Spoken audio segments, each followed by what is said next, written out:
శ్రీ గురుభ్యో నమః. శ్రీమాత్రే నమః. మీ చేతిలో ధనం నిలవకపోవడానికి ఈ 15 సూత్రాలు పాటించండి. ఈ రోజులో డబ్బులు సంపాదించడం చాలా కష్టం. అయితే కొంతమంది మాత్రం ఎంత ధనం వచ్చినా చేతిలో నిలవదు. అలాగే మరికొందరు తక్కువ ఆదాయం ఉన్నప్పటికీ ఎటువంటి ఆర్థిక ఇబ్బందులు లేకుండా ఆనందంగా జీవిస్తూ ఉంటారు. ఎంతగా ఖర్చు తగ్గించినా కూడా ఏదో ఒక రూపంలో డబ్బులు అయిపోతూ ఉంటాయి. అనుకోని ఖర్చులు వారిని ఆర్థికంగా ఎప్పటికప్పుడు కృంగదీస్తూ ఉంటాయి. ఎన్ని లక్షలు వచ్చినా వారి ఇంట్లో ధనం నిలవదు.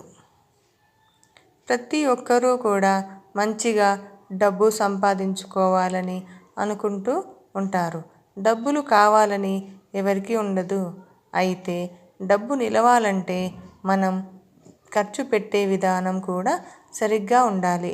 అనవసరంగా డబ్బులను వృధాగా ఖర్చు పెడుతూ పోతే మన దగ్గర డబ్బులు అవసరానికి ఉండవు.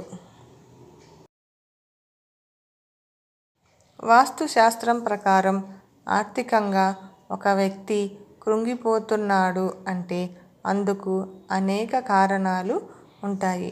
ఇంటి వాస్తు సరిగ్గా లేకపోవడం, వారి గ్రహాలు అనుకూలంగా లేకపోవడం వంటి కారణాలు ఉండవచ్చు.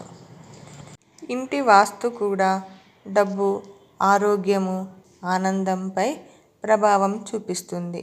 ఇంట్లో వాస్తు నియమాలు పాటిస్తే ఎల్లప్పుడూ సంపద, ఆరోగ్యంతో ప్రశాంతంగా ఉంటుంది. వాటి గురించి పూర్తి వివరాలు ఇప్పుడు ఈ వీడియోలో తెలుసుకుందాం. వాస్తుశాస్త్రం ప్రకారం ఇంటికి ఉత్తరం వైపు అంటే కుబేరుడు ఉండే స్థానంలో ఎటువంటి చెత్త చెదారమును వేయకుండా, దుమ్ము, ధూళి వంటివి లేకుండా శుభ్రంగా ఉంచుకోవాలి. ఇక్కడ నుండి వచ్చే శక్తి జీవిత స్థితిని నిర్ణయిస్తుంది. లేకపోతే పేదరికానికి గురవడంతో పాటు ఇంట్లో వాళ్ళు అనారోగ్య బారిన పడతారు.